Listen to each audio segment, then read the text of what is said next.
वालेकुम दोस्तों, कैसे हो सब दोस्त? खैरियत से हो? आज डाले कमर के साथ मंडी में विजिट हो रहा है और बिल्कुल करीब ही पहुंच गए हैं। हम रोड ब्लॉक हुआ है और वीडियो देखना मजा आएगा आपको, बहुत ही जबरदस्त वीडियो की। जी डाले कमर हुक्म कर, क्या दिख रहा है मंडी में? मंडी में से माल दिखा दे सू जी जी जा बाजार एक सू माल सब शरीर गिन से डरा कहने कट्ठे वेना पई मैं सजावर खाने कट्ठे बेना ते अल्लाह दा हुक्म नाल अल्लाह दे हुक्म नाल के जा माल है दोस्तों को चंगा माल निकले से चंगा माल अच्छा।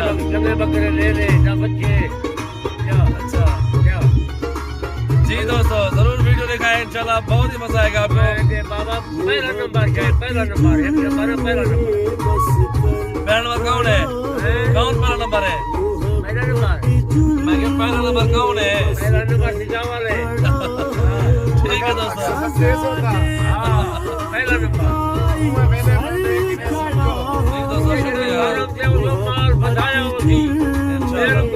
अपना माल लोग कहता भी ना अपना 100-150 तो मेरा अपना साथी होता है।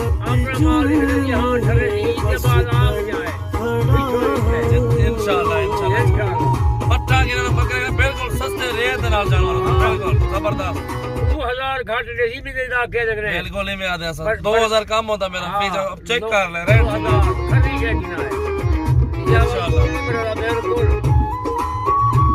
मन हुक्म कर हुक्म है यही सजावा खाना फार्म से चुलियाओ बकरे ले ले जो चीज की तो थोड़ी और 2000 रुपया ला के करे घाट दे सो इंशाल्लाह गद्दारी करे सो न्याज ही करे सो बोले अपने माल है पूरा कोई गाल नहीं फार्म मुझा को पहला नंबर फार्म मुझा ही है कोई कमीशन कोई दलाली करने साडे फार्म ढेर लगे बन सजावा का फार्म पहला ही है सस्ता माल बेहतरीन एक नंबर चीज होती है मेरे गुलाबी जो छोटे बच्चे के लो बकरियां के लो जो चीज के लो बिल्कुल ये तो मिल रही थी मिल फिर याद रहा इंशाल्लाह। हां अल्लाह से पूरे चीजों को ले रही थी बेशक गद्दारी नाल करे थी इंशाल्लाह दोस्तों, थैंक यू सो मच।